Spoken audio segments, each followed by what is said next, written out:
तो हेलो दोस्तों, क्या आपको पता है कि जो केंद्र सरकार है उसने 156 दवाओं पे कम्प्लीटली बैन लगा दिया है। जी हाँ दोस्तों, इनके आपको जो मैन्युफैक्चरिंग ठीक है और इनकी जो मतलब कि डिस्ट्रीब्यूशन और जो सेलिंग जो होती है इन पे कम्प्लीटली बैन लगा दिया है। अब ये जो 156 ड्रग्स पे जो बैन लगाया है ये क्यों लगाया है, ठीक है, किस लिए किसने लगाया है और किस कारण से लगाया है, और अगर जो ये 156 ड्रग्स पे अगर बैन लगा दिया, जो हम पहले पेशेंट्स को ये दवाएं अगर दे रहे थे उनकी जगह पे अब अपने को क्या देना है, सब कुछ इस वीडियो में आपको देखने को मिलेगा फुल डिटेल में। ठीक है दोस्तों, तो सबसे पहले अपन जान लेते हैं कि जो केंद्र सरकार ने जो बैन लगाया है 156 ड्रग्स पे, वो ड्रग्स है एफडीसी ड्रग्स।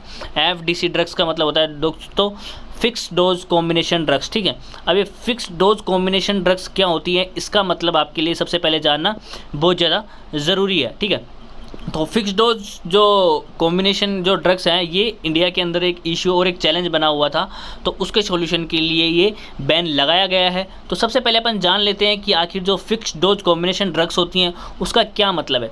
जैसे अपने पास कोई भी ड्रग है तो उसके अंदर अगर एक या मतलब कि दो या उससे अधिक एपीआईज एक्टिव फार्मास्यूटिकल इंग्रेडिएंट्स या फिर जो ड्रग्स उसमें मौजूद हैं तो फिर उसको फिक्स डोज कॉम्बिनेशन बोला जाता है। ठीक है, जैसे कि अब अपन इसको एक एग्जांपल के थ्रू समझते हैं।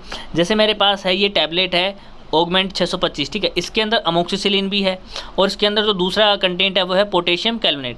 ठीक है, तो ये क्या होगी, एक फिक्स डोज कॉम्बिनेशन ड्रग हो गई, क्योंकि इसके अंदर अमोक्सिसिलिन भी है जो 500 mg में मिक्स है और पोटेशियम कैल्विनेट है वो 125 mg में इसके अंदर मिक्स किया गया है। तो मतलब जो दो ड्रग्स जो होती है उनका ये कॉम्बिनेशन मिला करके बनाया गया है, जिनकी जो डोज है वो फिक्स्ड है, तो ये फिक्स डोज का कॉम्बिनेशन हो गया, तो इनको बोलते हैं फिक्स डोज कॉम्बिनेशन ड्रग्स। ठीक है, तो ऐसे जो अपने पास जो मोस्टली जो ड्रग्स अवेलेबल है टैबलेट्स की फॉर्म में, कैप्सूल्स की फॉर्म में, सिरप्स की फॉर्म में, वो ज़्यादातर अपने पास फिक्स डोज कॉम्बिनेशन ड्रग्स ही मौजूद है। लेकिन अब बात ये आती है कि आखिर जो गवर्नमेंट है इन्होंने जो पहले से भी जो चल रही थी ना ये दवाई, लेकिन अभी इनको बैन क्यों कर दिया गया है, तो उसके पीछे बहुत सारे कारण है दोस्तों।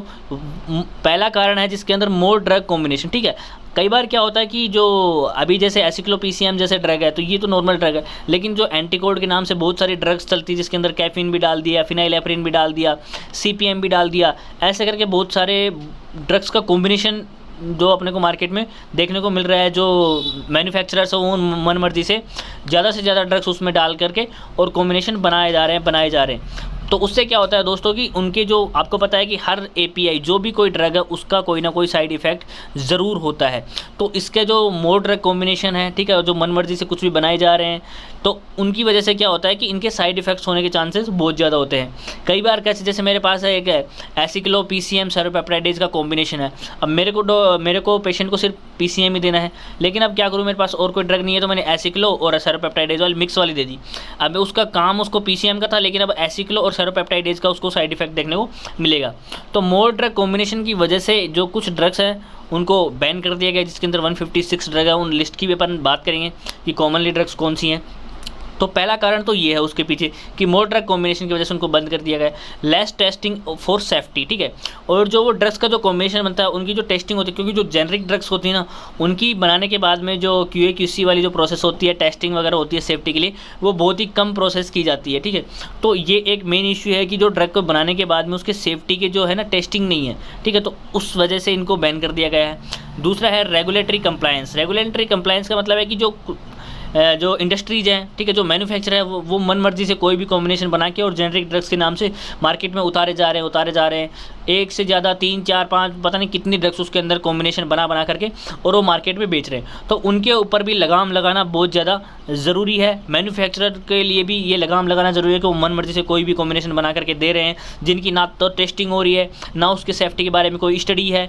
तो उन सभी के ऊपर लगाम लगाना बहुत ज़्यादा ज़रूरी है, इसलिए गवर्नमेंट ने ये बंद की है। ठीक है, उसके बाद में जो मेन जो है अल्टरनेटिव्स अवेलेबल। ठीक है, अब जो मेन बात ये आती है कि जब अपने पास उसके अल्टरनेटिव्स अवेलेबल है जिनके लेस साइड इफेक्ट है और काफ़ी इफेक्टिव भी है, ठीक है, सेम इफेक्टिव है और उनके साइड इफेक्ट भी कम है, तो इन ड्रग्स को यूज़ क्यों किया जाए। अगर ये ड्रग्स अवेलेबल रहेंगी तो मार्केट में सब लोग इनको देंगे, लेकिन जब उसके अल्टरनेटिव्स अवेलेबल है अपने पास कि अपन दूसरी ड्रग्स भी दे सकते हैं, सेम उसका जो इफेक्ट देखने को मिलेगा, उसके साइड इफेक्ट्स भी इतने देखने को नहीं मिलेंगे, तो इन ड्रग्स को बैन करना ज़्यादा अच्छा है। ठीक है, और उसके बाद में जो 5th नंबर पे है पब्लिक हेल्थ प्रायोरिटी, ठीक है। जो ये साइड इफेक्ट फालतू के जो पब्लिक पे पड़ रहे हैं, जो भोली वाली जनता है, उसको डॉक्टर जो ड्रग देता है वो ले लेता है, उसको साइड इफेक्ट से मतलब नहीं है, उसकी बीमारी ठीक होनी चाहिए।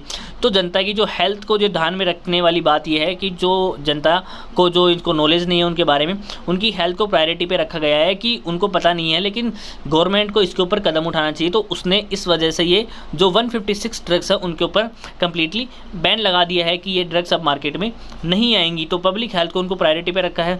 कहीं जनता ये ना सोचे कि यार जो ड्रग्स है चल रही हैं, कुछ भी डॉक्टर दे रहे हैं, सरकार उस पर ध्यान नहीं दे रही है। तो ऐसा नहीं है दोस्तों, गवर्नमेंट ने अच्छे से स्टडी करके इन ड्रग्स के ऊपर बैन लगाया है, जिसके पीछे ये सारे 5 कारण मैंने आपको बता दिए हैं, ठीक है।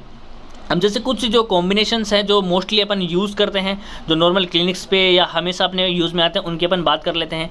जैसे पोविडन आयोडीन हो गया, मेट्रोनिडाजोल हो गया, एलॉय हो गया, इसको भी दोस्तों बैन कर दिया गया। देखो मैं किसी कंपनी को एक्सपोज नहीं करना चाहता, लेकिन मैं आपको ये इनके कॉम्बिनेशंस के कुछ प्रोडक्ट्स भी आपको मैं दिखा देता हूँ कि इनको कम्प्लीटली अब बैन कर दिया गया है, ठीक है। ये आप मार्केट में आपको देखने को नहीं मिलेंगे, और अगर कोई बेचता है तो वो कानूनन मतलब अपराध है। उसके बाद में दोस्तों जो मेन जो चीज़ देखने को मिली है, एसिक्लोफेनेक 50 mg, पैरासीटामोल 125, सॉरी 325 है यहाँ पे, ठीक है। 125 मिस्टेकली लिख दिया गया है,